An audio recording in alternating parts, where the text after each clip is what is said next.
shall see. Oh, live stream. I see Tom. There he is. Looks handsome as ever.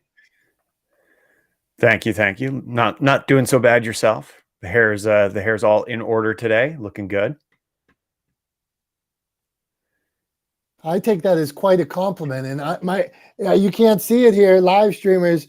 Tom, I know you don't approve. My lights are down here, but I'm starting to get the first base layer of tan for the summer. I'm past.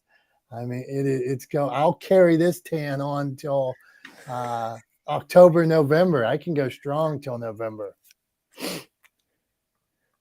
Don't be jealous.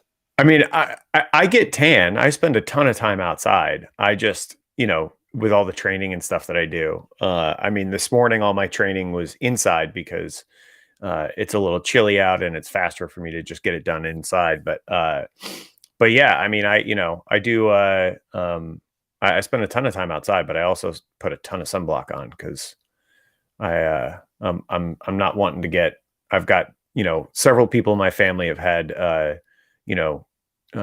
things removed from their skin because of sun exposure, and I don't want to join that party.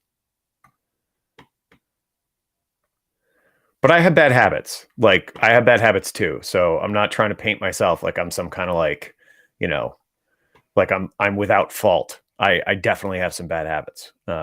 It's just that tanning is not one of them.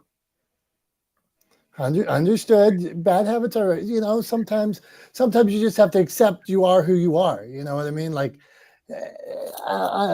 okay, this is me, and I'm going to smoke a cigar once in a while. This is me. I may drink a frosty beverage occasionally. This is me. I may listen to my music too loud. Whatever those bad habits may be. Is that a bad habit?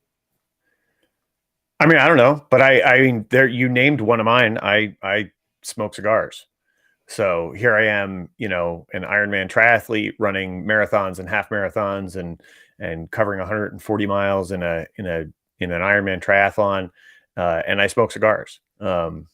So, I mean, I obviously don't inhale cigars because that's not how you smoke a cigar, but, and it doesn't affect my training at all, but, at least as far as I can tell.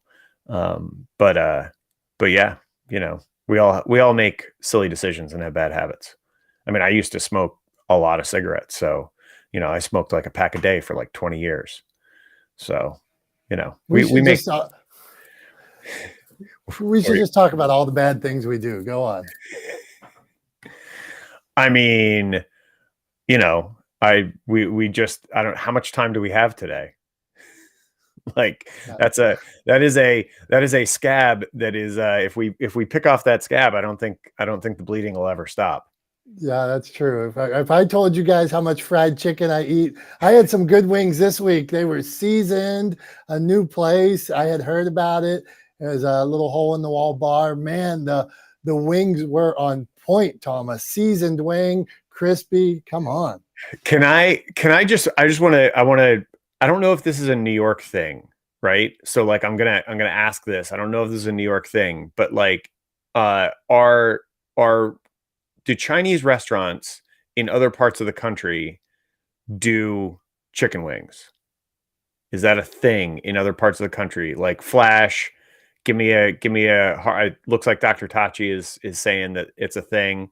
Okay, so like, don't sleep on the Chinese restaurant chicken wings. I am telling you right now, like, the best fried, like, because they're fried chicken, they're like breaded, right? They're not buffalo wings, right? They're a different thing. But like, do not sleep on the Chinese restaurant chicken wings. I am telling you, they are the best around. Like, bar none. For everybody who knows, go to a Chinese restaurant and get yourself some wings. Do yourself a favor, treat yourself. It could be your birthday, whatever. I don't care. But like, get yourself some Chinese chicken wings. And I'm telling you, you will thank me. Hey, so first of all, I might give these a try, but I just want to say, for anybody who's never been to our clubhouse house, or I think we're a house now, they changed it from a room to a house. If you have not been here before, we talk about, it's not the smartest guys in the room, but we talk about clubhouse, podcasting, telling your story, social media, and then sometimes we get sidetracked about wings and tans and other weird stuff like that. So don't hold that against us and don't judge us on that. So we were talking earlier, like me and Tom talked before we come on here, just about like all the things going on in the world. And so one of the things we were going to talk about today, I'm just going to point that out, is we're going to talk about jumping on the next thing out there. So like whether it's Clapper or Clubhouse or Chat GPT, how many of us jump on the new thing and just ditch the thing you would just believed in and loved so much? And then how much time do you give something? That's something we're going to go down that path. But Tom was telling me, we both have busy weeks going on here, and he was telling me about a shoot that he's about to go on. And so I thought it's interesting because Tom a lot of times is a video expert in this room, production and video. And he says, well, I have a three crew shoot or something like that. Like, okay, I thought, one, let's figure out what the hell he's talking about and just tell us a little about what goes on, because some people think, like you often say, like, you're not going to get a production that with your phone that looks like a TV or, or a movie or shot in this K or whatever. Would you tell us what a shoot, a three team shoot looks like for you, Tom? So, I mean, it really, here's it always works this way, right? So this is like something that I've talked about in this room before, something I talk about with clients all the time. But it always starts with what's the end result, right? Like, what is the outcome we're going for? What is the destination, right, that we're trying to get to using the road trip analogy, right? So that's the way this always starts. So the goal of this shoot is to do a 5-episode documentary series on this multi-day event, right, that's going on this weekend. So the question then so the next question is, now that we figured out what we want to do, the question is, how do we do it, right? So what we want to accomplish is it's sort of a competition event, right? There's 3 separate categories. Within each category, there are teams competing. And so what we decided to do, actually, I decided to do, right? Because I was contracted by the organizers of this event to create this series. I pitched them the series, and they contracted with me to provide this series for them. So what I decided to do was to bring in 3 separate teams. So we'll have 3 camera crews, which includes a camera and a sound recordist per camera crew. So that's 2 people. Then with each camera crew, there will be a producer, myself and 2 other producers. And then we'll have an assistant camera AC person who's also going to be responsible for what we call DIT, which is essentially the technician that is responsible for collecting all of the sort of footage, right, which are digital files. So that will have one person who's responsible for gathering all the footage from everybody, collecting all the footage from everybody, and then we'll also have an assistant who just is kind of a floater, and a general assistant who will kind of jump from team to team where they're needed, right, and support the teams as needed. So we're going to have an 11-person crew for the course of the weekend. And the reason we're doing that is because all 3 sort of categories of the competition are happening simultaneously. And we want to follow, in order to maximize the opportunity that we're going to get stories, because we don't know who the teams are going to be. We don't know exactly what projects they're going to be working on. It all happens real time over the course of the weekend. And because of that, we have to kind of hedge our bets and have enough coverage on each of these 3 categories and enough teams within each category that we can then edit together kind of an episode out of each sort of kind of phase of the competition, so to speak, right? These episodes are going to be 10 to 15 minutes in duration, somewhere in that neighborhood. And so we've got I charted out an episode plan. So in sort of from a high level view, sort of what each episode is going to be about, right? Like what part of it, what the sort of journey or the story is we're trying to tell in each episode, and how those episodes are going to tie together into the series, right? And so, yeah, so that's why we're doing it this way, right?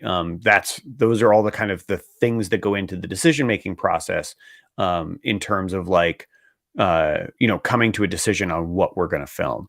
Now, you were talking about, cost of equipment and so like, this is a combination of me subcontracting with another production company who's local, because this is not in my backyard. This shoot is happening up in Boston. So I'm traveling up to Boston, and rather than travel everyone from New York, I'm hiring some local folks up there. There's plenty of talent up in Boston. It's not like I'm, doing anyone a disservice or the client a disservice by hiring local folks up there. Plus, it keeps the budget a little bit more reasonable for them. So I've subcontracted with a local production company up in Boston. They're providing the majority of the crew. Some of the people that we're hiring in are people that I've worked with before. Some of them are new. But I'll be there as the sort of constant, because I've been to this event before and I've worked with this client in the past. And then, we were talking about like sort of cost of equipment. So it's most of it is their equipment. Some of it is my equipment. But we're going to be, filming with 11 people, like this 11-person sort of crew to execute on this project over the course of these 3 days.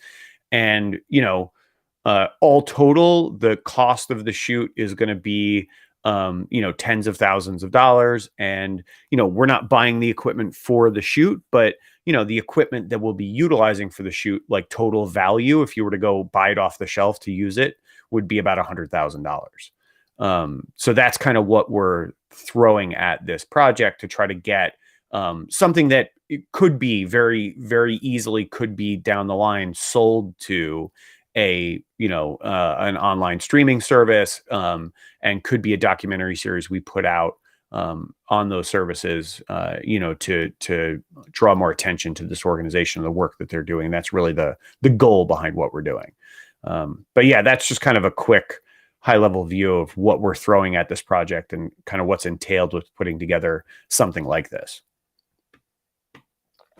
Tom, man, that's awesome. And I wanted to just dig into, because Tom's done it for, what'd you say, 30 years? One day you got mad, you said no, it was 28 or 22 22 years of production experience to produce what he's producing. So whether it's the money that goes behind it, the experience, the time, like to get so 3 cameras recording for 3 days. So how many hours a day will you film? So we'll be on set, like kind of filming scheduled for about 8 hours, but we're not going to film all 8 hours of that 8 hours. Right. So, it's hard to say, like probably less than half of that. So probably per camera, I would say maybe 3 hours of footage a day, roughly. Yeah. So I'm just thinking, so 9 hours of footage a day, 20 times 3 days. So you're doing Friday, Saturday, Sunday? Yep. Okay. 27 hours of footage, once he narrows it down, to get down to how many 15-minute episodes? About an hour and 20 minutes probably total for all the episodes. Right. A lot of work to tell a beautiful story, and just the effort that goes into that kind of production. So I just thought it'd be interesting to cover that. We got a hand raised from Julie here. Okay, let's get into this. Okay, so that's where I wanted to start. Not the smartest guys in the room. If anybody wants to ask Tom production questions or jump on how much effort goes into telling your story, go on. But then we were also going to talk about jumping on the new thing. Dr. Tachi and her beautiful black hat. We got Julie Rock there, Prof T, Jamie, Brian, Joyce, Julie, Alexandra, Amanda. What's going on all? Thanks for being here today. And we just switched from a room to a house or something like that. So we don't know everything. If it's a little different today, well, it's going to be different. Dr. Tachi, what's up? How you doing? Good morning. I'm fantabulous as per usual. How are you both? We're good, man. What do you think? I'm doing great. Go on, Tom. I'm doing great. That's my fault for asking both of you to answer at the same time. I'm sorry. Hey, understood. Dr. Tachi, what do you think about all this time that goes into a production, whether it's the filming or publishing of a book or writing of a book, or what do you think about all of that time when some people think they're just going to jump on and it's going to be perfect the first time. What's your take on that? So, the whole process of creating something, whether it's a book, but, in my case, it's film and video, and Tom can attest to that. It's magical because what you see on the other end is the magic of the many, many hours that have gone into making this, from the writing down to and you don't even think about all the things that are involved in it, from the clothing industry all the way through it, down to the person who made the fasteners for the clothing, all the way to the people who made the cameras, etc. So there's so many facets involved in this, and you don't think about it because all we get on the other end is a finished product. That said, people see that and like, oh, I can do this. And it not saying that you can't. You absolutely can try to do it. I think too now the nature of what production is has changed because of things like social media, platforms like TikTok, etc., where people are creating and there's user generated content. And I think that has merit as well. But I think because of that, it also has the not only the propensity to make people think that they can do what a professional does easily and that they don't need you, it also makes them think that they don't have to pay as much when they do need something professionally done because, oh, I can just take my phone and you can. But for the people who do things with a cell phone, and there are a lot of people like Ching does a lot of uh, cell phone stuff with videography and filmmaking. You can, but what you don't know is most people who are shooting on their phones, serious stuff, they're using lenses and stabilizers and kitting it up so that it behaves like a camera, because a phone, as good as they get the cameras on, is still not a camera. It's lighter, so you have to stabilize it. So there are all those things that go into it. So when you think you can do it this way, you can, but you either have to learn how to do it right or pay for somebody else to help you do it. That's what I think. That was good stuff. Tom, what's your take on all that? Yeah, I mean, it's, it is one of those things. I always go back to that meme that has floated around on the internet for a few years, that it's, everyone's a photographer and it's the picture of the dial on top of the camera and it's set to M for manual, right? So like everybody thinks they're a photographer until they actually have to understand technically what's happening when you take a picture, right? And that's kind of what Dr. Tachi's getting at, is like everybody thinks, or not everybody, I don't want to say that, right? I don't want to paint with that broad a brush. A lot of people diminish the kind of work that I do because they're like, whatever, I film videos with my phone all the time. Like, why would I spend $100,000? Why would my company spend $100,000 to hire a company, to create an episodic content series about X, Y, and Z, or for, marketing purposes for our company? And the answer is, what you get when you actually invest in something is different from if you try to do it on your own, right? Like, you get what you pay for. And if you pay nothing for something and you try to do it on your own and it's not your field of expertise, well, then it's not going to be as good as if you hire an expert. It's like if you paint your house yourself, it's not going to be done as well as if you hire a professional painter, right? Like, it's just, it's very common sense, and people understand it in different contexts. But because everyone walks around with a camera in their pocket all the time, they tend to really, really diminish content creation, right? Particularly cinematography, video production, episodic content production, things like that, because they walk around with something that's capable of a version of it in their pocket all the time. But just because you can create a version of it doesn't mean you can create a high level version of it. There's a huge difference between the quality of the painting that comes out, that you create when you go to a paint and sip, paint by numbers night, right? And the quality of the painting that a professional artist puts out, right? It's just not, you can't hold yourself to the same standard, right? But people do, because they walk around with a phone in their pocket all the time, you know, they film things, they record things, they take pictures of things. And from a technical perspective, a lot of times the content, the things they're creating, the videos they're creating, the pictures they're taking are, from a technical perspective, pretty awful. They're pretty bad, but nobody gives them that feedback. They don't know any different, and so they think it's just as good, right? They don't have sort of a measuring stick or a guidepost to measure it against, and so you end up with this sort of like really aggressive diminishment of the professional expertise that goes into doing this kind of work. And the big thing that I think people miss is, for example, this series that we're creating for this event. It's a documentary series. Like I said, we don't know who the teams are going to be, right? Because the teams literally form as part of the event, right? We don't know exactly what problems. It's a hackathon event, right? We don't know what problems the teams are going to be working on trying to solve together, because those are part of establishing the problem sets, is part of the event, right? So there's a lot of unknowns. So people probably think, if you haven't been around this kind of work before, and if you haven't done it before, you probably think, oh, we're just going to show up and start pointing cameras and hit record and see what happens. And that's not at all what we're doing. I had an 1.5 hour long meeting with the other producers yesterday where I took them through step by step exactly what the event's going to be. And then afterwards, I put together 2 pages of potential interview questions to use for them as reference, so that they had an idea of the kind of story that we wanted to tell. Because of my past experience with the event, I have an idea of how things are going to shake out, but I don't know any of the details, right? But like, I've put tens of hours, right? Literal days, if not weeks worth of work in advance into planning for this shoot.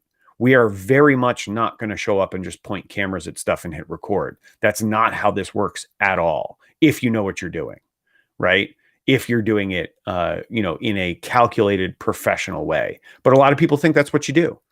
And you know, it's that lack of understanding that really breeds this perception that it's much easier than it really is. Dom and Tom, may I add something really quickly? Please, Dr. Tachi. So yeah, 100%. I just wanted to add 2 things: that there is definitely room in the space for user-generated content, and I don't think we're saying that it diminishes what a person can do with their phone or whatever they have, telling something from their side. I think we're also saying that there's an art to it, and that you can miss things if it's not planned out, particularly something like the project that Tom is working on.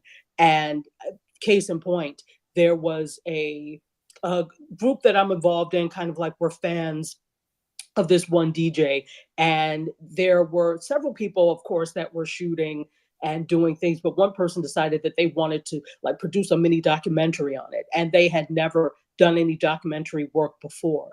And so, you know, she did it, and she did the whole thing on her phone and got some content from some other people and then put it up. And, you know, while it was a great nostalgic thing, I was looking at it because I had like kind of consult with her afterwards, and I said, this was really nice. This was nice, you know, a nice first attempt. I said, but did you consider this? Did you have these questions down? And because there was not really a framework for what she wanted to do, there were so many missed moments that she could have added that would have made it so much better. So it was a good first attempt, but because she didn't have the framework and the vocabulary and the understanding of what it took to actually do a documentary, there were missed opportunities. So I think that's partially what we're saying as well, especially if you're a business. If you try to do things yourself because you're trying to skip out on paying, you're going to miss opportunities and then end up having to pay to do things properly. So no, you know, disrespect to user-generated content, because I think it's great and there's a space for it. But when it comes to business and putting your business out there, good foot forward, you need to really have it well planned out. Yeah, absolutely agree. And I was by no means you know, trying to diminish user-generated content or discourage people from creating content themselves. Absolutely. I consume a lot of user-generated content. I think it can be great. what I really was intending to do was to sort of draw a delineation between, right? They're just different. It's not that user generated content is bad, right?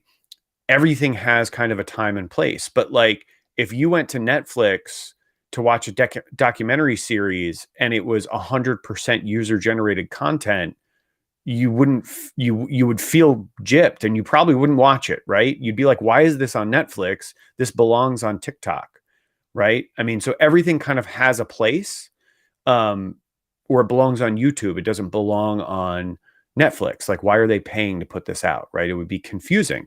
So everything has a place, right? And user generated content is fantastic. By no means want to diminish it.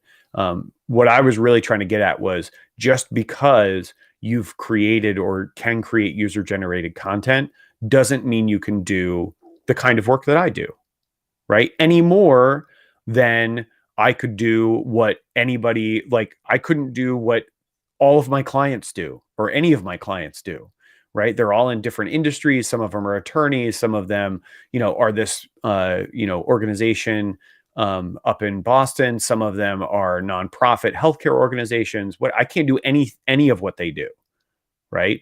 So, it's just sort of understanding kind of where your strengths lie and where you need support, which I think is not a sign of weakness. It's a sign of strength to say, like, I'm not good at this. I need help, right? So you don't always have to do everything on your own. If you've got the budget, right? If you've got the resources, use them. It's crazy not to. Good stuff, guys. This is not the smartest guys in the room. We were digging in on a little of Tom's behind the scenes. Since we see Tom every week and he had a big shoot coming up, I thought, well, let's really talk about what goes on at a shoot like that. The other subjects we're going to talk about are jumping on the hot thing, meaning, oh, forget Facebook, I'm going over to this app. Forget Clubhouse, I'm going to this one. Forget writing your own story, I'm using ChatGPT. So any of these things, and just to point out, like, on the right platform, however you're filming or whatever you're putting your content out, like on some user generated on like a TikTok or something, it's perfect. If you tried to put on some overly produced thing, it would be like, oh. And then the reverse, if you don't know your platform, if you don't know your audience, if your audience is expecting Dr. Tachi holding a camera and then they get some like overproduced thing, they're going to be like, what is going on here? Oh, so what do we got here? Wow, we just lost Julia. I was going to say how I met Julia on a call the other day. Okay, Prof T, what's going on? We got a whole panel of experts here too. So if you have a question and you want to ask an expert, you got them here. But Prof T, are you jumping from app to app? Is there something you love? Are you making videos? Teach us something. Go on, Dr. Tachi. Oh, no. You meant go on Prof T, right? Yeah. And then you muted yourself and now you're talking on mute so nobody can hear you. Good. So every mistake I made, hopefully I was on mute. I was saying, let's go to Prof T. What do you got for us? Good morning, everybody. You can call me Dr. Tachi anytime. That was such an honor. So I wasn't on mute. Damn you guys. Okay. Good to see you guys. Prof T from Philly, where it is chilly. My goodness, out for my walk. The wind is blowing. It is chilly. That is a cold wind. It looks deceiving because it's a beautiful sunny day here, and I'm so glad to be here. Thank you. Love the topic. I'm going to just kind of stay in my lane and talk about what I feel comfortable talking about, and that is I stay on the apps that I feel like I'm getting the best results, because I work a lot with a lot of entrepreneurs, and I'm telling you guys, they're getting younger and younger, and I'm amazed at their fire and their passion and their ideas. And a lot of them are experts at this stuff. And there's different apps for different strokes for different folks. So I think you have to find out what one brings you more of a return. What are you more comfortable with as far as doing videos? I still struggle with that because consistency is key. And I'm not going to lie to you. I get very anxious. Oh my goodness. If to do a 2 minutes with Teresa thing that I do that I'm trying to stick to takes me an hour. And I'm like, I just have stuff to do.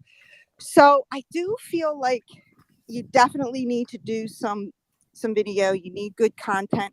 And I'm going to just land with 2 things. Number 1, keep your content consistent. I know a lot of people like to do a lot of things to show your normal day-to-day lives. And, you know, I get that. But I don't know if it's, I could be wrong. I don't know if it's a necessity. A lot of people tell me they don't really care about somebody's personal pictures. They just want to know, how can you help me? And then secondly, as far as telling your story, which I think you alluded to earlier, I can't stress this enough. I work with a lot of people who want to write a book.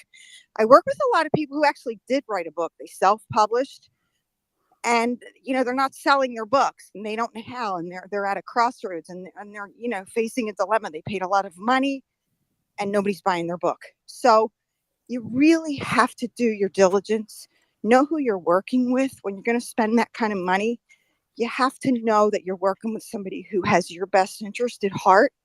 And your story really, it is, for many people, it's therapy. They want to get their story out and they want to heal. But you have to remember there's an audience looking for your story. So you really have to have somebody that knows how to get that out. And I'm going to just say, in closing, I just wrote an article. I write for Brains Magazine, interestingly enough. So I love that. And Tom, you had spoken about getting help. And that's the article is about. If you're an entrepreneur, you can't do it alone. You need help. And sometimes you have to bite the bullet, and you've got to pay people who know what they're doing that can help you get to the next level. When you try to pinch pennies, you end up spending more dollars. So that's what I have to say about that. Thanks, you guys. Always a pleasure. I read what magazine you write for, or I didn't. Brains, BRAINZ. It's a digital magazine. Good stuff, Prof T. Thank you. And I'm all in on I think we're all storytellers in this space, and that's what brings us all together, whether it's YouTube, whether it's publishing, writing in a magazine. We're all podcasting. We're all telling stories in some way. And I want to say, like, it's for me, it's all in the detail. Like, I was working with somebody the other day, and they decided they went into high-level athletics, and they made a decision at one point in their life to go into high-level athletics. And I read the book, and the book was very clinical when I first got it. Clinical. It was facts that I have read in a lot of other books. But then to ask that person, why did you do it? Why? What made you do this? What made you do that? Where were you? What was the detail? What was the moment? Why did you do that? And then all of a sudden, she started telling her personal story. Well, because my dad told me I could never do this because I was tired of the other people receiving this, you know, these accolades because of this, because of that.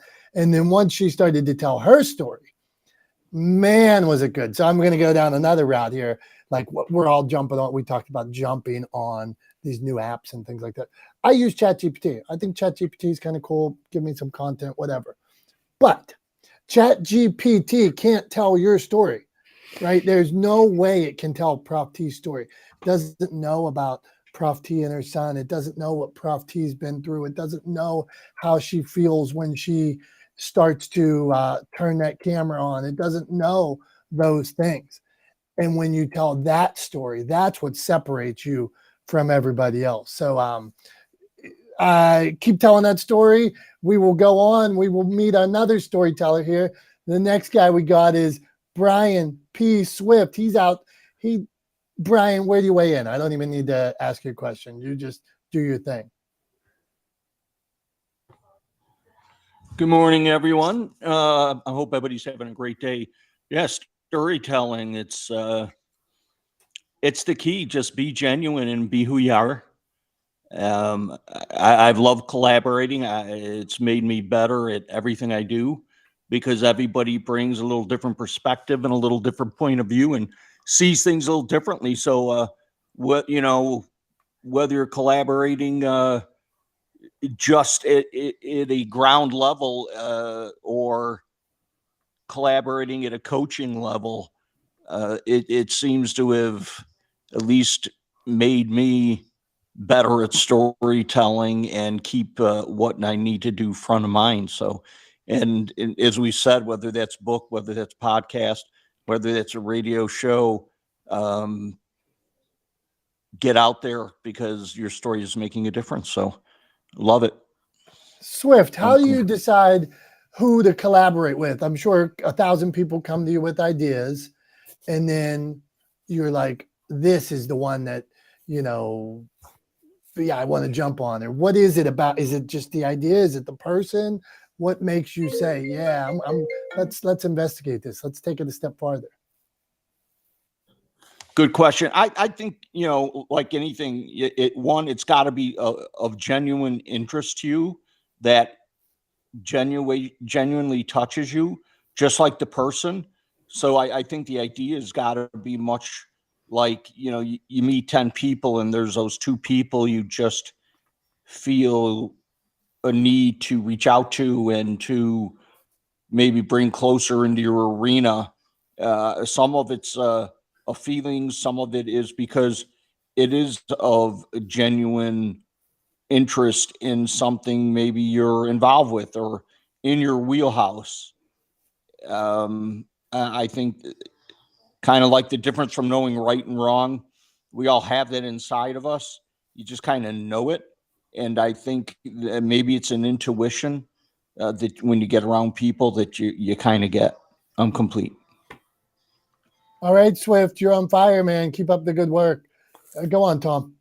I wanted to jump back to something Prof T said, if I could, because there was something that just kind of was sticking in my mind a little bit, and I wanted to ask. She said that when she tries to do the 2 minutes with Teresa, it ends up taking her hours to do, or an hour to do, or something like that. And I just wanted to ask a very simple question: why? Why is it taking that long to do a 2-minute video? Thanks, Tom. That's a great question. It's me. It's my own blockage. My hair doesn't look right. I need to put makeup on. This shirt doesn't match. This color looks terrible. I don't like the way this looks. I didn't say that right. So I'll redo them, and then I have to edit them, and then I'll go on to, I use Canva, and I'll play with it, and then I'm so anxious that by the time it is about an hour's worth of work for me to do 2 minutes with Teresa, but it shouldn't take that long. And I think it's my own blockages. And I love that question. No one's ever asked me, why is it taking you an hour to do a 2-minute little quick video? So thanks for asking. And I'm open to any suggestions. Thank you. Yeah. So I was going to say, so I think this is like I'm going to go back to to something I've suggested in the room before. And actually, I think one time I issued it as sort of a challenge to everybody who was in the room one week. And that is, I think a good way to sort of get past that is to literally hold yourself to creating unedited videos. And you don't have to post them. You don't have to start with posting them. But what I want you to do is I want you to for 60 seconds, 2 minutes, whatever the case may be, I want you to record a video, right? If you're using your phone, that's fine, right? Record your video. And then I want you to watch it back 3 ways. So this whole exercise only takes about 5 minutes total, right? So you get your phone out, you record for 2 minutes, and then you watch it back.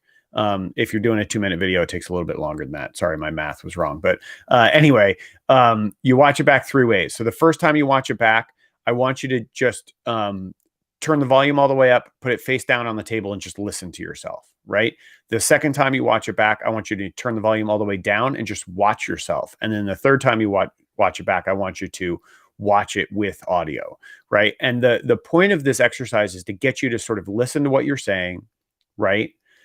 Watch how you're saying it, right? And then watch it together so that you can really wrap your head around the things you like, the things you don't like, because there's always going to be things you don't like, right? And the things that you're just going to have to accept, right? That they're idiosyncratic to your speech, to your how you carry your body, how you move your hands when you talk, whatever the case may be, right? It'll get you used to it, right? So you'll find things that you want to work on and you want to improve on, and then you'll find other things that you become okay with and accepting of, right? And do this like a couple times a week, right? Just do it on repeat. Just when you got a free 10 minutes, do this exercise real fast. And over time, you'll get really comfortable with just getting the camera out and recording yourself.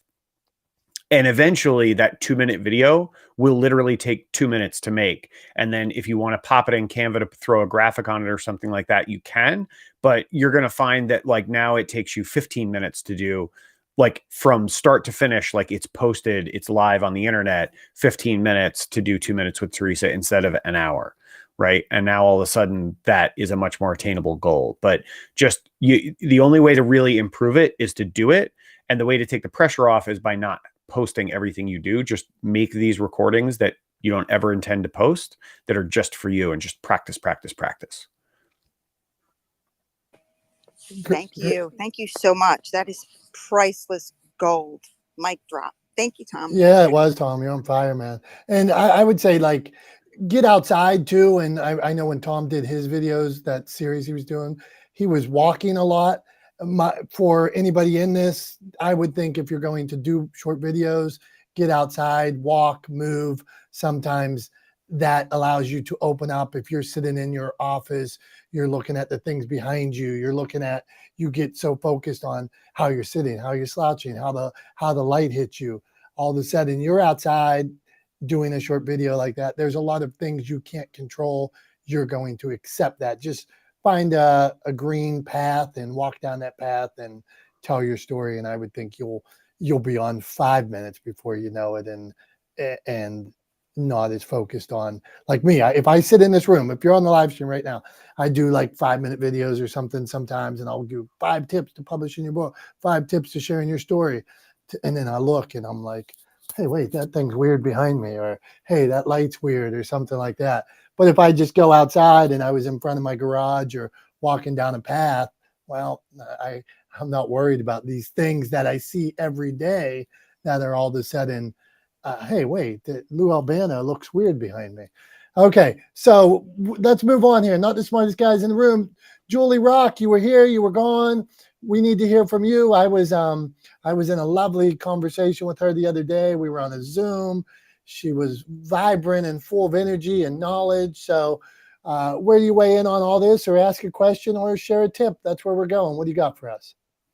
Hey, everyone. Good to see you all. I got to meet Prof T in live, real life this week. It was very exciting. I came to do a speaking engagement in Delaware, and we met for dinner. So that was really fun. And I see my friend Julie Loken here. But and speaking of Julie Loken, we're having an opportunity in May to go to VCon, and we're actually going to meet Gary Vee. So we're so excited about that. And the deal is this. I wanted to share what I just heard him say, which kind of blew my mind, because I was like, wondering about content this morning. And he said today that we need to be focused on the top 3 content strategies for 2023 are Facebook fan pages #1, YouTube Shorts #2, and TikTok #3. And he said if you post on those platforms 4 times a day, that is where you need to be focusing your time. So if you really want to kill it in social media right now, that's what Gary Vee is saying. So I thought I'd share that with you guys today. And I'm sure everybody has an opinion of that. I'm just relaying his message, but I thought it might be something good to share. So thanks for having me up here with you all. I love this conversation. And yeah, that's it. Thanks. Julie, thank you. And with those kind of numbers, which I think are great guidelines, think how important when we talk about repurposing stuff is. So you go out and you make a long form, or you make it 2 minutes, like Prof T makes her 2 minutes. Prof T 2 minutes, Prof T, she puts it on LinkedIn. All of a sudden, she could put 15 seconds of it on TikTok. She could put 15 seconds of it on a reel. She could put 15 seconds of it on a YouTube short. She could take another 30 seconds of it and put music behind it. She could take another 30 seconds and change the heading. I mean, the content that you can get from 2 minutes, she could then post that any of those 5 ways that I just said, a week later, make it black and white, add captions to it. It's nonstop. So Julie Rock, 100% agree. And always Gary Vee. Some people, I'll tell you. So let's interlude here. I love Gary Vee. I read Gary Vee's books. I've been, my dog actually ate Crushing It. So you can tell when you meet Gary Vee, let him know that my dog ate his book one time. But anyway, I watch the videos, everything like that. So on I have this like platform, Motivation Champs, where we share inspirational content 24/7. I would share Gary Vee content like every day. Love it. And it could be anything. It could be somebody got an A. Never do I get beat up more than when I share Gary Vee content. People are like, why is he swearing? Why is this? Why do you put this trash on? You lost me after the first minute. But hey, everything's not for everybody. But I'm telling you, I dig it. I get it. So just wanted to tell. But when I share it, man, I take the heat. Okay, not the smartest guys in the room. Okay, I am seeing something here. Now that we officially have a house, if you want to join the house, we'd love to have you. We right now we do 1 room a week, so you're not going to get like weird posts and messages from us and stuff like that. We just want you to know about we used to call it a room. Can we still call it a room that we do every week? But Tom's shaking his head yes. So okay, yeah, we'll call it a room. I think they're still called rooms. It's just Okay. they're rooms in a house now instead of rooms in a club. Okay, well, that's fair. I wonder what the impetus behind that decision was. Who knows? Joyce, ask a question, share a tip, weigh in on whatever you want. Go on. Good morning. Tom, you're going to be in Boston. That's my hometown. Where are you going to be? I'm actually going to be in the Cambridge area over the weekend. You're going to be here this weekend? Maybe I'll see you. I'll be riding my bike around looking for you. I'll be indoors pretty much the whole time, but yeah, get up there tomorrow afternoon, and then I'll be there through Sunday. Well, it's 420 tomorrow, so I'm going to be all over Cambridge for our 420 events. Every time we talk about content, it overwhelms me. I just think about what I'm doing, and then you talk about all the repurposing and 4 times a day, so that kind of overwhelms me. But I'm doing my thing. I'm putting my stuff out there. I'm being consistent. I can't be on TikTok. Took me down because they don't like cannabis, but I'm doing what I can, and I'm listening to you. So doing my best. But yeah, enjoy your time in Cambridge. That's awesome. All right, I'm complete. I have nothing else to share. Hey, let's hold on here, Joyce. And there's nothing wrong with feeling overwhelmed. And like 4 times a day for Gary Vee with a whole crew, a whole team, a whole floor of people helping him. And he probably does a lot more than that. But I work on a content calendar for authors and things like that. And sometimes I send them this calendar and they're like, holy cow. But I say, do what you can. Do Monday. Do what it says on Monday. Do half of what it says on Monday. Do Friday. Do 1 of these a week. This is a starting point. Like, okay, Joyce, do 1 video a week. Do 1 2 minutes a week. Do one post. Because if you get overwhelmed, if any of this overwhelms you, you're done. And well, I do say I'm looking for a new social media manager. That's been sort of I have someone who's helping me, but she's done in May. And I have a content calendar for the next 14 weeks of the podcast. We're done recording at the end of June. I know when I'm posting, I've done all that stuff, but even though, I do what I do, but then you hear people talking like, is it enough? Is it not enough? Am I getting enough attention? Like social media kind of spins my head, but yeah, I am learning how to plan things ahead, and I'm very, very, very organized. My executive functioning skills are very good. So when I say I'm going to do something, I do it. I'm consistent. That's one thing I am, but yeah, there's just so much you can do, and I'm never quite sure I'm doing it right. So I just plug it along. And that's all you can do. And that's really what I wanted to just call anybody. Just go for it, inch by inch, little by little, one at a time. If you can do one, then do two. If all of a sudden you're comfortable doing two, add a third, add a fourth, add a fifth, add another day, add another podcast, add another episode a week, add another recording. Each of it's all growth. But you might say, hey, I just want to sit down and watch these shows with my wife, or I just want to be able to go for a walk in the woods, or all of a sudden you have to do what's best for you. So I worry anytime. I just not worry, but I just feel like we've all put so much pressure on ourselves to do what somebody else is doing, or do what these numbers are doing, or there's a lot more to it, so of people buying followers, people buying views, people buying likes, people that supplement I call what do you call it, jump the line. Maybe they have the funds where they can have other people handle it, or have people manage it, or they jumped the line because of, they didn't jump the line because of the business they're in. They jumped the line because of some monetary, they had a certain amount of money, so they were able to come into production or YouTube and podcasting and jump the line in a sense. So, all right, let's keep rolling. Hold on here. We haven't done this yet today.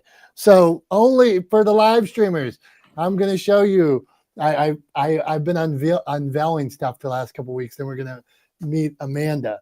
But this is something that sits behind me in my office, and it is a paper plate, a framed paper plate. Why would anybody have a framed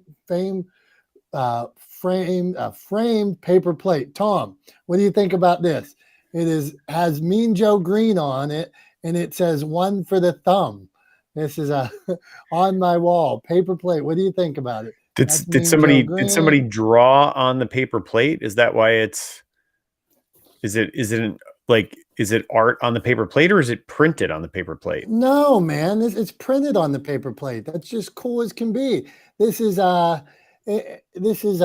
proud one for the thumb. I live in Pittsburgh, City of Champions, and a Mean Joe Green paper plate is something that anybody needs to have, or if you have it, you are officially cool. That's all. Okay, we're moving on. Tom doesn't like Mean Joe Green. I don't get why it's a paper plate. Like, if it's not something somebody drew on a paper plate, like, why print that on a paper plate? I don't get it. Maybe for cool tailgating. Wouldn't you feel better eating like your hoagie or something off of a Mean Joe Green paper plate? All of a sudden you're going to have a good Super Bowl party and you have a paper plate just like this.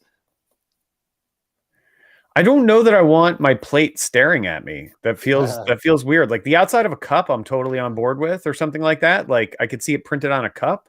I get that, but like the paper plate, I'm not sure. And it seems kind of photorealistic too. It's not really like, it looks like it actually, like, right. It's like, it's not, there's a lot of detail in his face and stuff. It's weird. Like, I don't know, like, it's staring at you. I don't know. What is it? Mean Joe Green, 1980, thumbs up trademark, thumbs up entertainment. It's an odd choice. Like, printing that on a paper plate is an odd choice. And it's probably why it's like a collector's item, is because it's weird. That's right. That's what you get behind me. Weird stuff. That makes me smile. Okay, not the smartest guys in the room. Leslie's coming on up. Leslie, come on up. We are meeting. I need to get, like, Amanda has this circle around. Hey, I'm asking a favor. Somebody get me one of these circles around it. It's cool. Amanda's got a circle around her, green circle. She looks important. Okay, Amanda, where do you weigh in on all this? That's funny, Dominic. Try to get it so it's like your eye goes to it, right? Like an attention grabber thing. So there's plenty of apps. And ones, by the way, that you could kind of hack and not necessarily pay for. Screenshot the thing, use it as your thing, and then not actually download the entire photo. But anyway, that's my hack for this circle. But anyway, so one thing I wanted to comment on, and I feel like it ties some of what we've been discussing and touches on also what Tom kind of said towards the beginning of the discussion as well. And it also comes in like, and for me, this is a big thing because for me, I've never had any confidence or self-esteem because I've always been very shy and quiet, things like that. So it was very difficult for me to ever come out of my shell, ever say anything I've ever done. Like what you see of me now is really not me at all. I feel like every day I'm an actress and I'm putting on a show because I just am so shy and quiet. I like, even doing this right now, I kind of like loathe because it makes me very uncomfortable, but I know I have to do it to actually like have a voice and, you know, things like that. And sometimes I'm speaking for others, you know, I need to do it. So I force myself in to do these kind of things. But one thing I wanted to say with that comes sometimes the loudest voice in the room is the one, to your point, with buying followers, things like that, tends to have, you know, a ton of followers, what have you. And then sometimes in tying this into Clubhouse, what we'll see is individuals that have all of these followers, then they'll start to come out and be experts in different areas. Like right now for myself, you know, I've put in a ton of work, like well over 20 years within like data science, AI, things like that. And as we know, AI is a hot topic right now for automation and different things going on. So putting in the work, you know, I'm somebody who's put in well over 20 years of work into this. But then like you'll have Clubhouse, you'll have individuals making rooms and then they're all AI experts overnight. They have like 50,000 followers. Somebody like me with only a few thousand. It's like, who do you think people listen to? And you know, sometimes it is a blow to your self-esteem and confidence, especially if you're like me and it's hard for me to speak anyway. But I feel like, you know, I can geek out on those topics. So I feel more comfortable talking about, you know, data science and geeking out. But I guess what I will say is, you know, when it comes time to actually asking those people the hard questions, right? Like, how do you build an AI algorithm? You know, what algorithms are actually used to build something like a chat GPT? You know, when you start grilling these people, it kind of will start to come out that maybe they aren't the expert necessarily. And then that's when you have the opportunity to shine. And so it's something I've learned on Clubhouse. I think it's valuable for others who could be like me and you don't necessarily feel confident. You're an expert in an area. You go in a room where somebody has like 50,000 followers who's speaking on your topic. You know, they really don't know what they're talking about. But then it'll come down to the time where the hard questions come. And then that's when you can kind of jump in. You could start to shine. You can add value because I'm on here for two ways before I yield the mic. I'm here, number one, if I could help anybody, I like to help individuals get into tech or analytics and show them how I did it. Like with basically skills could be in sales and anything to get into my field and help mentor others. But I'm also on here selfishly to soak up a lot of information. And so when you sit there and let those quote unquote experts with the 50,000 followers and you don't ever chime in, you're robbing other people of the valuable knowledge you have.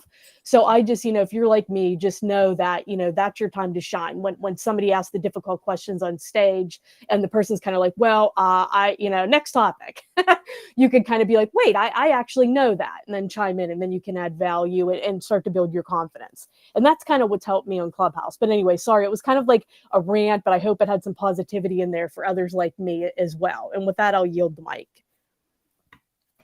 Amanda, it was great. Very intelligent, and you made me think questions about algorithms and stuff like that. Wow. How many of you, this happens to me, sometimes somebody will set up a call, like let's say I might have a client that is using somebody else for certain services. And all of a sudden we get on a call and I've never met the third party. And within 15 seconds of being on with the third party, I'll be like, this person doesn't know what the hell they're talking about. And like in my mind, I'm completely tuned out because whatever it is we're talking about, I already know in 1 minute, 15 seconds that this person has no clue what they're talking about. And I feel bad because like a client might believe in this person a little bit or be friendly with them. And I'm like, they're steering you down the wrong direction. You're gonna lose money. You're gonna lose this, or this is too much. They don't know what they're doing. Does that happen to anybody? Flash if it does. And what do we do? Is there any solution? Because you can't bash somebody else that, you know, this other person, and not that I need to bash them, but you start to, if you're going to all three work together because of this other relationship, what do you do in that case? Anybody? I need an answer. So anybody want to flash, go ahead and give me an answer on that. Eric, what do you got, man? So you and I sort of run the same. I work with the authors, helping them not only get published, but go into the marketing. And one of my clients came and said, I've got this guy. He does all my web stuff, my social media. He's brilliant. I really want to use him. Can't we use him? Can't we use him? I'm like, all right, let's see. So I get on the phone and the guy's like, I'm like, so what are we doing for the pre-marketing lot? Like, and I just start asking him, like, what is your strategy? Boom, boom, boom, boom, boom. He's like, well, we built the website. I'm like, yeah, but I meant like second chance, third chance. And he kept floundering. And this client has already invested a ton of money in him, has total trust and faith. And I finally said, well, that's not our plan. But if that's what the client wants to execute, why don't we modify our proposal, blah, blah, blah. And within about 20 minutes, she called me and she said, well, what's different about what you do than what he's saying?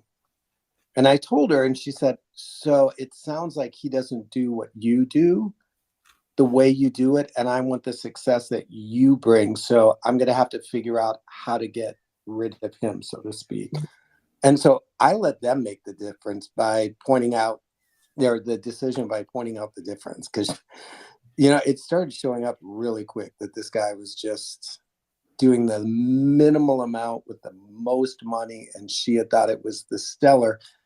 And I think it's our obligation to our clients to say, that's bad medicine.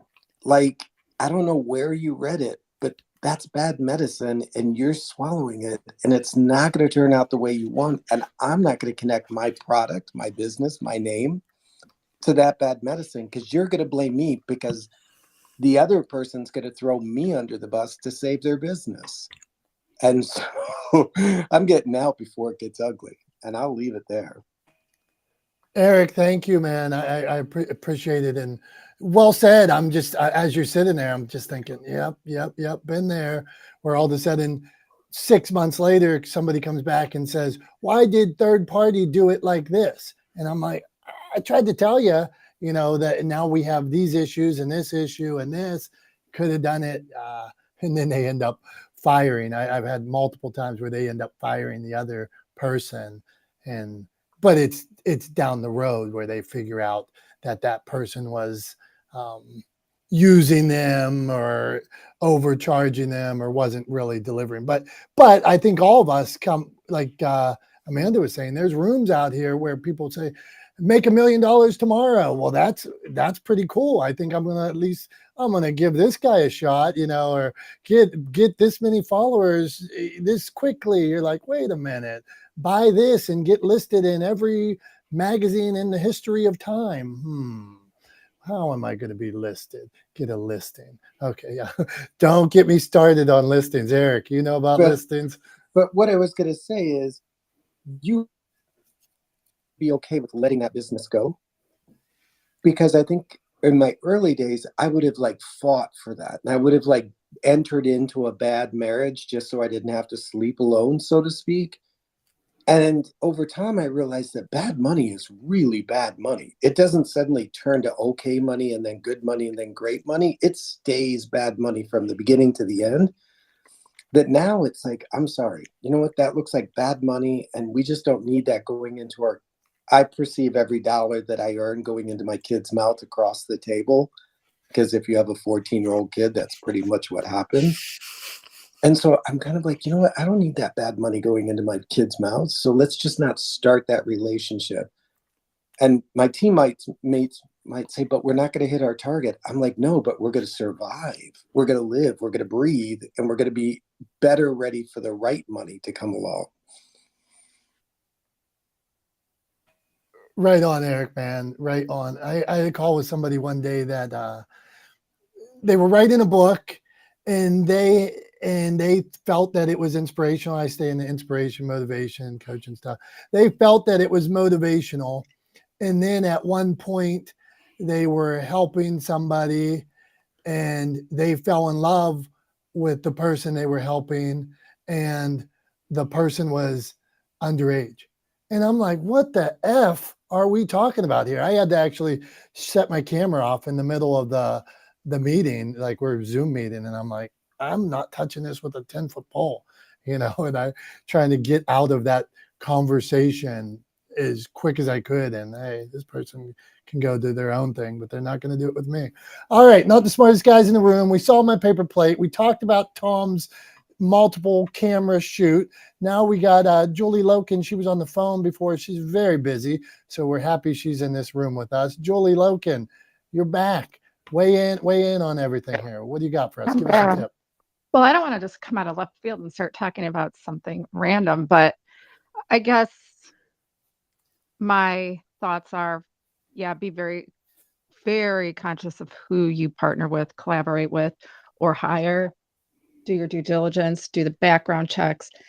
Getting that uneasy feeling. I mean, thank goodness Dom got a huge sign there.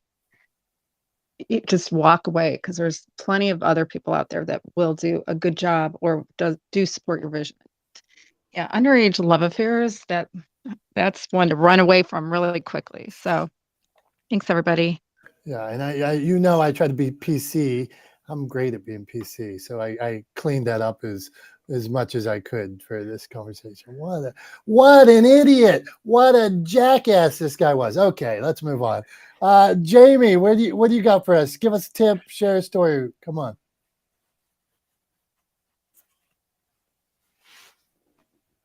Jamie, 3, 2, 1. See, my order, I'm going from on my, Tom always tells me, on my thing, how I see it. See, he goes down, I go left to right. So we talked to our boy Eric. Eric's a handsome guy with his big smile. Alexandra, ask a question, share a tip. I just came to say hi because I don't have much of a voice right now. Hey, well, we always appreciate a hi, and we appreciate you being here. Yes. She's got such a good voice. My voice, my mom said my voice, I sounded like I had mush in my mouth all the time. So that's probably why I just talk. I figure if I talk loud, that will eliminate my mom when she said I talked like I had mush in my mouth. But I will admit, full disclosure, we were talking about things that were wrong, or things we failed at, things we were wrong at, things we messed up, or bad habits. Bad habits, yeah, bad habits. Bad habits. I guess it's not a bad habit. But when I was in elementary school, I was in speech class, and I have old reports from speech class where they were like, Dominick's a nice kid, but he can't say an S, can't say this, can't say this. Another year in speech. So we went down to a different room in the school and all kinds of stuff like that. But I'm back, baby. Here I am. All right, that's Dave. What do you got going on? Were you in speech class like me?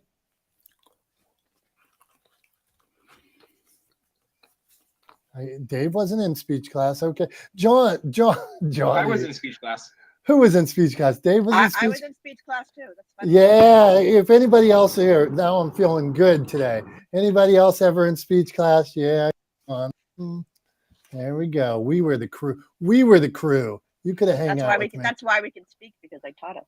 Yeah. I don't know about that, but they tried. But were we paying attention? Dave. Okay, go on, my man. I don't know. Maybe he's in. Where's he at? Ireland or Scotland? Something like that. I want Ireland. more videos from.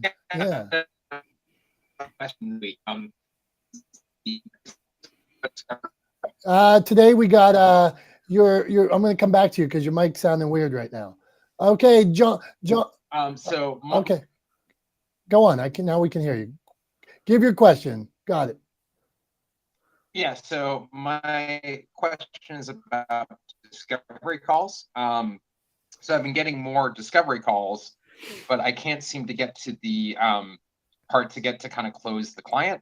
I was supposed to do a discovery call right now, but the guy never showed up. And I'm also getting a lot of like no call, no shows, or just like no shows. They book the call and then they don't like show up. This is the third time this week. And when I do get on the call, it seems to go really well. And then when I get to that last little bit to try to kind of sell the program, I'm kind of struggling with it. They seem to enjoy it. They seem to like want to work with me, put it out there. I try to handle the objections, and then I can't seem to get the close. So do you guys have any tips or tricks on like discovery calls or kind of closing the call to get a client to work with you? Yeah, let's help them out, man. Eric, I see you flashed off. What do you got, my man? So one, I would really love to sit through one, because I think you're doing more explaining than discovering if they're the client for you versus explaining what your product is. So one of the clients that I worked with was feeling the same thing. So I had them do like three-minute videos where they would talk about what they did and then talk about how they did and then talk about why their results are different. And only after watching that sequence of 3 could they then book the discovery call. Because what happened is the people that made it to the 3rd were fully knowledgeable about it. And then the conversation shifted to, so you know what I do, you know how I do it, and you know why I do it that way. My only question is, when do you want me to do it for you? If they didn't make it through those 3 calls, then clearly they had disqualified themselves. And the time spent on the phone trying to requalify them that ended up with nothing at the end was saved to produce more work. So my 3,000 feet in the air thing is you're spending more time explaining and not discovering when do you start the project and what the particulars of the project are. I'll close. Good stuff, Eric. Sometimes I wonder about this. There's introduction, right? So you gotta meet, greet, understand, figure out what they're, and then move on to this discovery. So how the first call, do we know what's going on that first call? Like, is there an agenda? Is there a plan? Is there a time set? For me, I'm having an introductory call, and then like, okay, we meet. Okay, do we need to talk more about this? It's hard to get into a proposal from call for the first call, or if we were into proposal after the first call, that means that agenda was set so clear, man. So if the agenda is set, then I know I am moving to proposal. I'm not even sending a proposal unless we've discovered. I'm not wasting my time. So, Dave, I would really clear up, like, shorten that call, figure out were we just meeting and greeting, were we on the same page, were they trying to sell me something, and then going to, okay, I learned this, and this about you. I'm going to offer you a proposal. It's going to be a written proposal. I need this, and this from you. And here's after you have proposal. If you have any questions, we can meet again. Okay. So, all right. So let's go here. So, okay, we lost him, my man. Johnny, love Johnny's shows. I love all things. Johnny, I want to tell you, man, when I found out you were coming into Ohio, I just found out at the last minute and had like 10 things going on, and I still wanted to come. I was like, oh, I wonder if I could get, it was like 3 hours away, and I wanted my Johnny time. Well, thank you, Dom. I grew up in Akron, Ohio, so it was kind of just a homecoming for me, but I'll be up there again this summer. So, let's see if we can connect, but in Akron. You're in Pittsburgh, right? Yeah, man, I'm in Pittsburgh and I drive like the wind. So bring it on. Well, I mean, Youngstown and meet in the middle. And we'll be all by ourselves because nobody is actually in Youngstown anymore. But anyway, that's neither here nor there. So I want to double back on Julie Rock sharing the info from Gary V. Gary V is, for those of you who don't know, he is the king of video media, podcasting, content creation. He's built an empire, and he is definitely someone to listen to when he, he's like E.F. Hutton. When he speaks, you should listen. And he has been promoting the Facebook fan pages as his #1 outlet for 2023 for about the last 6 months now. And I've known this for 10 years. And that's where I invest not all my, but the majority of my money and time. #1 is Facebook. #2 is YouTube. And #3 is sometimes TikTok. But TikTok may not be around in the US for very much longer. It's already banned in Montana, and other states are poised to follow suit. But yeah, if you guys aren't taking advantage of Facebook pages, creating Facebook pages, and I manage 14 different pages. And you know what? The results are amazing.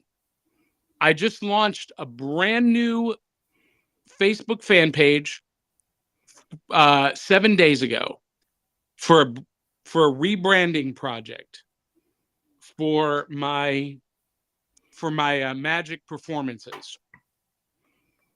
Yesterday, I signed a deal with representation with a major agent to and I've never had an agent before, and they came to me because they saw me on Facebook within 7 days. It's a huge, powerful landscape. So if you're not taking advantage of it, get with the system. Can you dig that? I knew that you could. I'm Johnny. I'm done. Ta-da! Johnny, why do you think Facebook is so good? What is it about those pages that makes you say, yeah, it's these? 8 billion people. That's why. Hey, were you doing a dramatic pause on me? Was that what you were into? A little bit, sure. Yeah.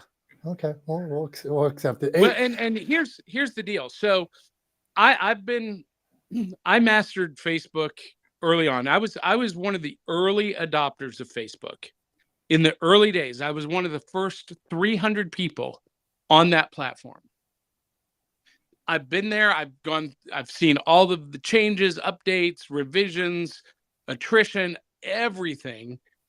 And they continually reinvent themselves, and they continually find ways to tweak their algorithm and their programming to reach more people and to be competitive. They are not satisfied on just resting on their laurels. First day with my new tongue. They continually. Hold on. I just want to know, what's a laurel? A laurel is your achievements. So, all right. So this is I want to know the whole thing, where they came from. Yeah, you're getting it. Come on. Deep dive. Okay. So you've seen pictures of Roman emperors wearing the crown of leaves. That is a crown of laurel leaves. And so resting on your laurels means that you achieve a certain status and you stop achieving. You stop being ambitious. You rest on your laurels. Thank you, Johnny. Continue. See, we're learning here. Go on. What else? So you never rest on your laurels. Always continue to strive, improve, be better. And that's something that Facebook has continually done. And that's why they continue to dominate the market share. I hear all these gurus talking about Instagram. Well, you know what? For the third quarter in a row now, Instagram has seen a decrease in new users. People they're getting bored of that platform. And from a marketing and branding standpoint, it's a good place to connect with brands for me as a marketer, but it's a horrible platform for conversion because, and it's owned by Meta, owned by Facebook, but nobody clicks off of Instagram to go listen to your podcast, to read your book, to go to your website. They scroll to the next thing. I watch my wife on Instagram. I watch my wife on TikTok. She doesn't stop and linger on anything. She scrolls. However, Facebook, their whole goal is to get you to stop and to pay attention to what it is that's being created, put out there. And that's why it's so powerful for publishers and writers and authors and artists and podcasters, because it is designed to make people stop instead of just scroll to the next thing. I'm Johnny. I'm done. Ta-da. Yeah, I'm a big fan, manage a lot of pages as well, Johnny, and I see those kind of results as well. So, but I wonder, like we started this today talking about, hey, next best thing. Do we jump too quick? Well, I only got this many here. I'll jump to this page. I'll jump to this new app, blah, blah, blah. Okay, we're meeting 3 more people and then we're out of here. So we got, if I see, this looks like I shouldn't be able to pronounce it, but I think it's DJ Rez. So if it's DJ Rez, DJ Rezal, what do you got for us, man? Drop a tip, ask a question. Yeah. Hey, Dominic. Yeah. Well, thanks for finally letting me speak. I guess I just wanted to comment on some of the things that you guys were talking about, and not to offend anybody, but, I think in general, Clubhouse, I remember hearing this from various folks, like when I first started Clubhouse, like they would say things like, oh, people are fake there. They're just faking their success there. And I'm seeing it now, right? Like I'm going to these rooms because here's the thing. There was a couple of things I wanted to mention. So content creation. Oh, I was actually going to respond to the guy that needed help in sales, but he's gone. So let's forget about that. So I'm actually new to this content creation thing, right? This world of content creation. And it's funny because I go into some of these rooms and like, just respond to kind of like the folks that were talking about buying followers and buying views and things like that. So, I mean, it's just so easy to pick up on that stuff, right? It's like the fact that people are actually doing it, just to kind of respond to Amanda, I definitely think that it's easy to pick up on. 1, 2, the algorithm penalizes you for doing that kind of stuff. And 3, you ultimately, again, there's no 3. Let's just keep it at those 2 things. So that's what I wanted to say. As far as tips, not to sound like I'm complaining a lot, but as far as tips, so yeah, as a new content creator, I definitely kind of disagree with Johnny on the idea that Instagram is not necessarily that good. I'm not even on Facebook, believe it or not. I think it's just, do whatever resonates with you, right? Because each one of these platforms has not only its demographics, right? But also it's kind of like just you might resonate with one of them over the other a little bit more because they're just a little bit different. TikTok, I've never been a fan of, frankly, because the fakeness is even higher on TikTok. So this idea of buying, followers and faking your success, that's even more of a thing, in my opinion, on TikTok, which is why I never, went into it. Just because, it's owned by the Chinese government, they don't give a shit about, like if Instagram doesn't give a shit, imagine how TikTok doesn't give a shit about the fake followers, right? So that's my take on TikTok. Instagram, however, in my field, which is like DJing, and now I'm a podcast host, definitely I am leveraging Instagram a lot. Definitely, I'm all about Instagram. Just because for me, like I said, it's just, that's what I resonate with. But sorry, I didn't really give better tips. I just didn't know what the specific topic was. But happy to be a part of this room, and I'll definitely come back. Thank you so much. Hey, DJ, man, thanks for being there. Thanks for being here. You make some good points. You got some claps and things like this. And I just to touch on, so if it's your first time in the room, thank you very much. Typically, we just go down this list left to right here. So that's why if it took a while to get to you, unless somebody flashed or said, hey, I'm an expert on this, I don't see them. And at one point, I can only see 12 people on the screen if I have my thing the whole way up. So it is not intentional. Sometimes, I will tell you, sometimes not from DJ, but sometimes I'll get an email after the thing and somebody will be like, I was down, you were so rude to me today. I flashed. Well, if there was 17 people on stage and you were down and I can only see 12 and you flashed, It was not intentional. I didn't see you. I'm not that good. So, and so as it says, not the smartest guys in the room. All right, we will continue, but thank you. And DJ made a good point about that. Whatever app resonates with you. So you might find that this one's easier for you, or this one's easier for you, or this my like LinkedIn. Let's say a lot of us use LinkedIn. LinkedIn's great for me. I use LinkedIn like as much as I use Facebook. I use LinkedIn. It's where my probably market is. But then at the same time, I'm on TikTok because I believe, well, there's a new generation of people that want inspiration and positivity and encouragement. Maybe I could be Jack Welch. If you ever read Jack Welch, he said first to market. So maybe I could be the first one on LinkedIn or on TikTok doing what I'm doing. Maybe I'm the first inspirational publisher that they meet on TikTok. So yeah, first, well, 3 years from now, 2 years from now, when their parents come on, when their dad comes on who wants to write a book and sees who they're following, who's this guy? So that is why I'm on that platform. Okay, blah, blah, blah, blah, blah.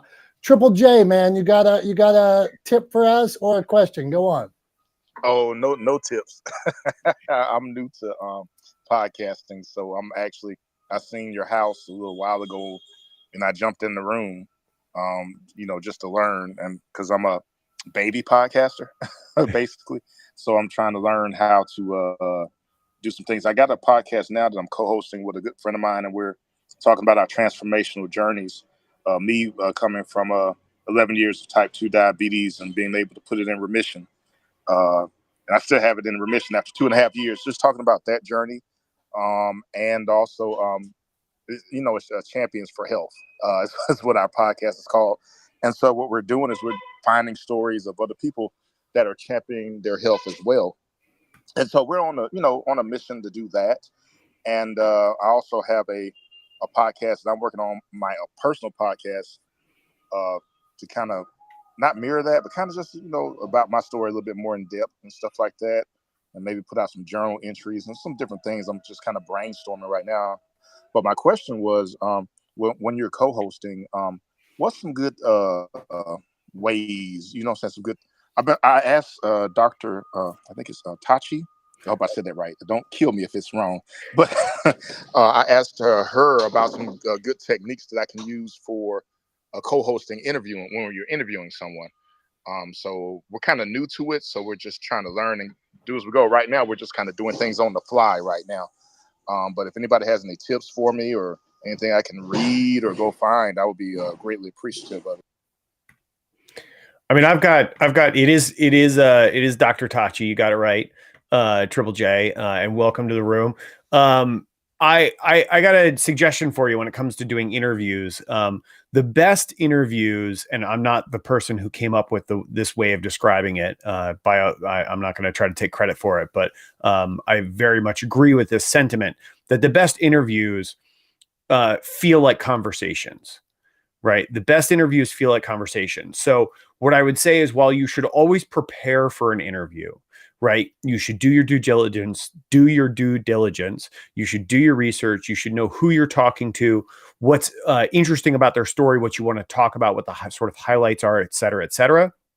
Sometimes that's just having a quick call with them before you actually do the interview, right? So you can kind of talk through and ask them some like broad questions, and that'll give you an opportunity to actually narrow in on some focal points that you want to hit on in the interview.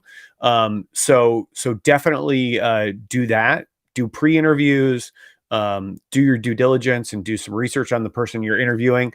But when you get to the actual interview, have your questions and use them, but be willing to stray away from them if the conversation goes in a direction that you weren't anticipating. Whatever you do, do not just ask a question and then look at your next question and then ask the next question and then look at your next question and then ask the next question, right? That's how your interview goes from being a conversation to an interrogation, right?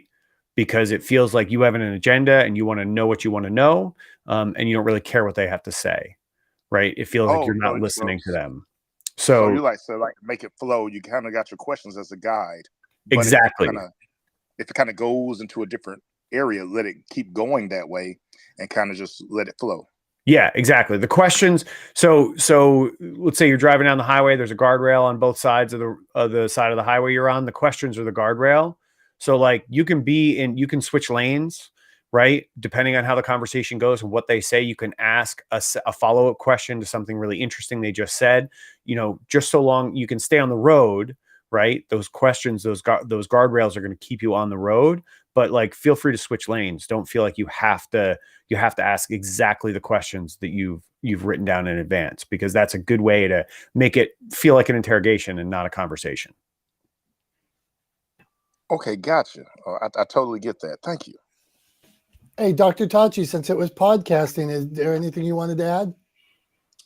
Well, yeah, I put in the chat that because I wasn't sure how far along you were in terms of the podcasting game, but I took it as if you were looking for, new techniques or whatever, different techniques. So that's why I put what I put in the chat, and I had put. Oh, my bad. Yeah, no, that's not your fault. I wasn't sure where you were. So what I did is I answered in terms of gamifying it, because sometimes, just a regular interview may not do, depending on who the guest is. You may have somebody who really has a great personality, is really funny, and it may work to do something like that type of thing. Like I had put in. Like a 20 questions or never have I ever type of thing. So that way you and your co-host can also, quote, play along. But again, it depends on who the guest is, which is why it's great to have some beforehand knowledge and screen them ahead of time, and what the topic is about. And of course, it's always going to be health for you, but it doesn't mean that you can't add in other things, because I think the defining thing is with the podcast, and I always ask people this: why should I listen to you above anybody else who talks about the same thing? Because with everything we all do, somebody else is doing it. It's always interesting when I ask people, well, why should I watch your show? Oh, because it's different. No, it's not. Somebody else has done it before. It's what the spin that you bring to it. So, looking at that, what can you do that's going to be different? And it could be in the way you engage your guests, and the way you ask questions, and the atmosphere that you provide. So, another aspect to it. Okay, gotcha. Thank you, Dr. Tasha. Yeah, I'm new. I actually tried to start one a long time ago when I first went on my journey, but you know how it is when people start and then they stop. But I got back going now, and I'm just trying to stay on the road. We got about 6 episodes in now, and we're still batching them and working hard right now. Thank you, Triple J. Thank you, Dr. Tachi. I wanted to just point out that you said you have a co-host there, and Johnny's clapping. You said you had a co-host, so I'm just thinking of like a Howard Stern and Robin or something like that. You want to make sure that you're not stepping on the other co-host. So is there one that does this and somebody else does this, especially in the questions? You'll see like Bobby Bones or something. He's asking the questions, and then the next person will ask maybe the personal questions or elaborate on something that the host or the other person missed.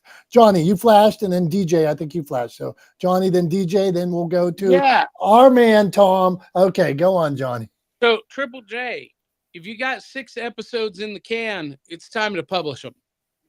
Oh no, well, I got them done, but I got 3 that I published already. Okay. You were publishing 1 a week. Okay. Okay. Yes, sir. You made it sound like you're sitting on them, but my bad. That's all good. But that's all. I was just going to encourage you. Go ahead, push them out. Yeah, we like encouragement here. Good job, Johnny. DJ, you flashed. What do you got? Yeah. Whoops. I was just gonna agree with Doctor. I think he's not here. The doctor that was saying stuff about, it's not just like you asking questions. I mean, these are things that hopefully I consider to be common sense, right? Like it's a podcast. It's not a sort of it's a boring interview, right? There's a difference. But you just want to really, people often say like, oh, look at what is it called?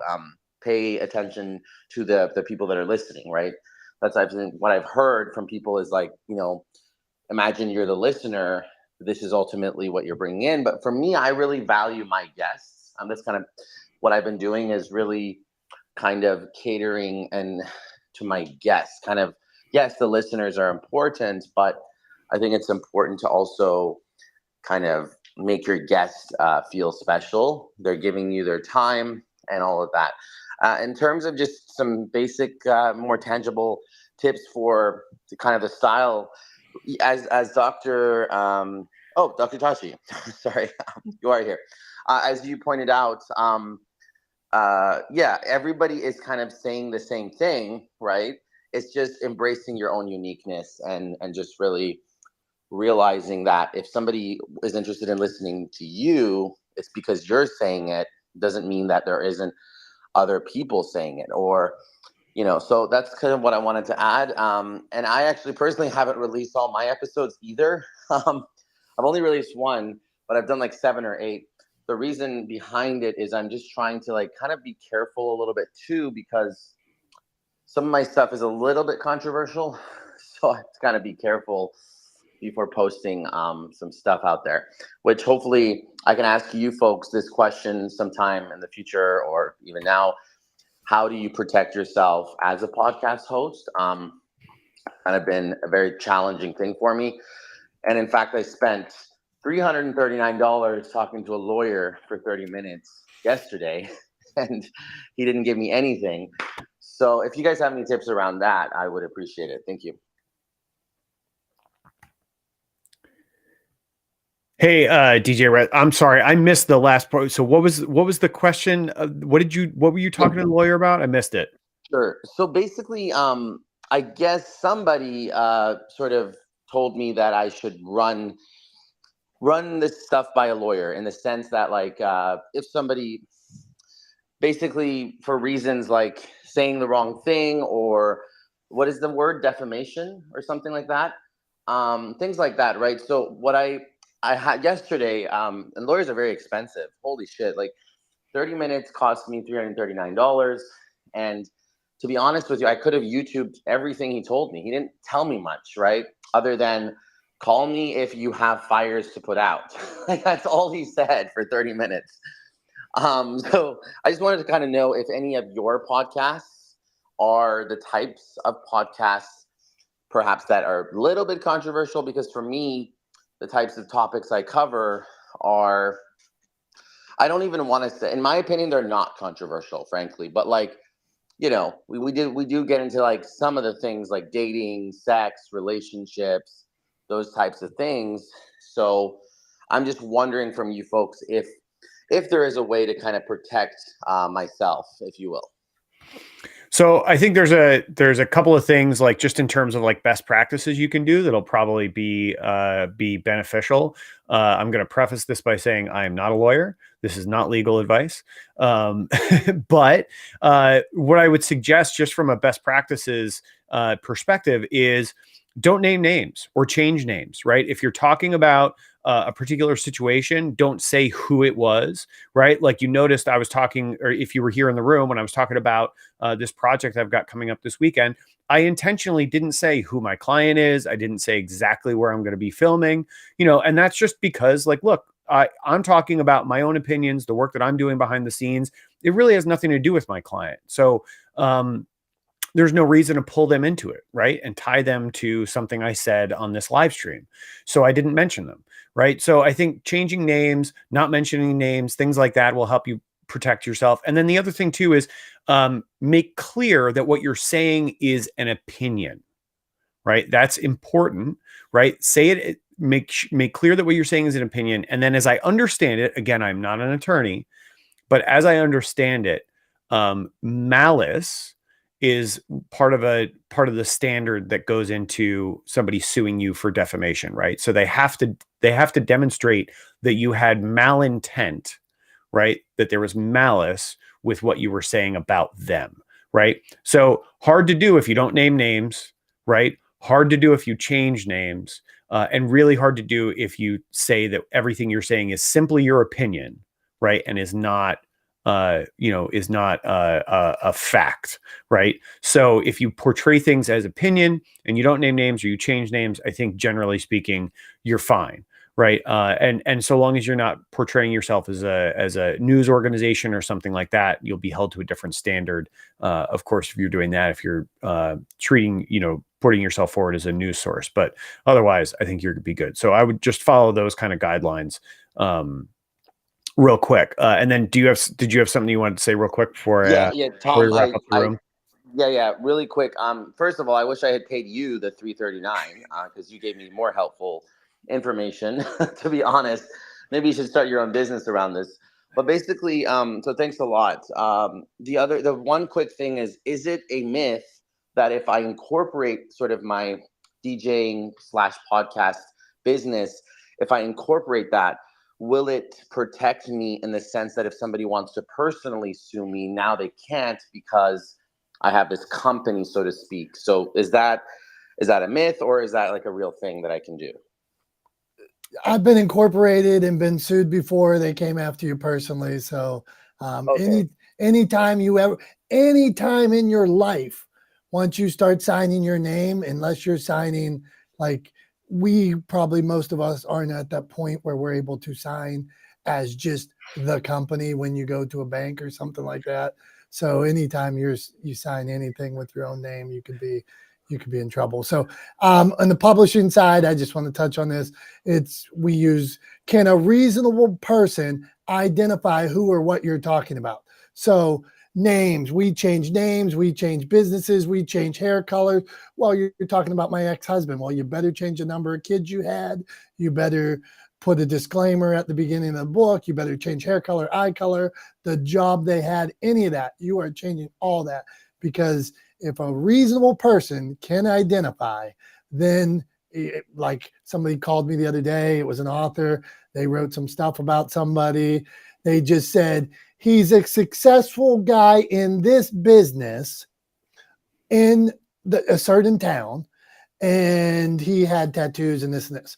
Well, there's only one guy who does whatever this is on that side of town. I mean, I didn't even know. I knew instantly who this person was talking about. I'm like, come on. And that guy was actually suing the lady. So can a reasonable person identify? Go on. Wait, Dominic, I'm so surprised. So even if I'm saying something positive about somebody, there has to be. So to your point, there has to be a claim. There has to be damage in any claim. With no damage, there's no claim. Okay, so because I do this a lot. Like if you look at one of my reels, I am promoting this guy, right? On this episode, I'm like, reach out to this person. So I do that a lot, like in sort of people or products that I like to promote. That's okay, right? If it's a positive that I'm doing it. Hey, well, I will tell you, one of my dear friends who we used to do this room together. He was sued by not sued, but cease and desist and all that from one of the highest members of Congress ever. He was sharing pictures of stuff down the road, not the day they did the podcast. Months later or a year later, he was sharing, well, so-and-so this on my show, so-and-so, just basically content from the show. And they sent him, you can no longer do this anymore. So just, got to watch, got to have approvals. Great point, Dominic. So that's what the lawyer said, actually. He said, for example, that I should create some kind of a, not contract, but, like a disclaimer in the email for the guests that I'm inviting. He said, because the guest could down the line say, oh, why did you use my content for such and such? So is that what you're referring to? Like the guest, is that the guest that you were talking about? Yeah, 100%. I think you should have something like that in place. Go on, Johnny. Yeah, so this is something that I'm actually an expert in because I've been podcasting since 2005. Everything that you do, DJ Rez, should be in writing, in a contract form, and you need to use the phrase in perpetuity. That phrase in perpetuity in your contract gives you the right and permission to use the voice, the likeness, any the names of anyone who appears on your podcast to repurpose for marketing and reference later on. This is a common phrase in contracts for TV, especially reality TV shows. I've been on America's Got Talent, Star Search, and several others. And that phrase, in perpetuity, is super important. So, but everything needs to be in writing with a signature. And I know a lot of podcasters don't do this, but you really need to, and it's going to save your butt way down the line. Sorry, Tom, if I can just quickly, thanks a lot for everybody, by the way. This whole, so what do I do now? I have all these episodes that I didn't do this for, including one with like a high profile individual, James Swanwick. He's kind of like the no alcohol guy. So what am I going to do, guys? Let me jump in on this. I'll tell you exactly what you do, and this is what you do going forward, and this is kind of the what Johnny was talking about. What you have to do is you have to secure rights to the content on your podcast, right? And you have to put in writing who owns those rights. Okay. And so what Johnny's talking about with that release is what you are asking your guests to do, and you can do it after the fact. Right? You can do it retroactively after the podcast has been recorded. But you run into issues if it's already out in the world, then you can run into difficulty. The other thing too is if you ask somebody after you've recorded the podcast and they say no, well, then guess what? You definitely can't use that podcast. You can't ever put it out on the internet, right? So like you have to know that going in, but and this is why you try to kind of cross these T's and dot these I's beforehand, but secure the rights, secure custody, right, of those rights. And what you're doing when you ask for that release is you are asking that person to give you the rights to their appearance and likeness, including their voice, right, et cetera, images of them, so on and so forth, in association with the content you're creating in perpetuity in all media now known or hereafter devised, right? And that's a kind of important part as well. That means that you can use it as a podcast. You can put it out on social media. You can do other things with that content as well if it's in all media,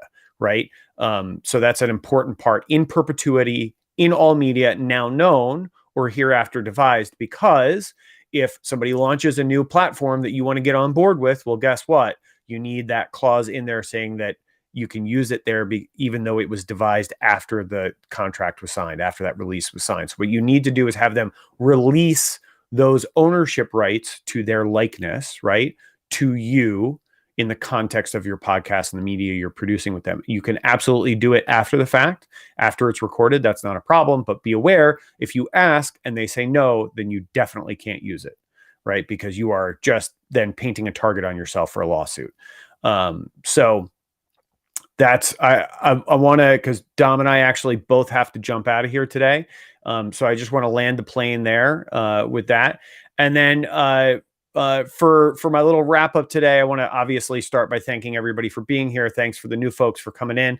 Thank you, Dr. Tachi, for always being here and supporting. Same with you, Brian and Joyce, and Johnny, who is here most weeks. I see David Campbell down there as well. He's here when he can be here.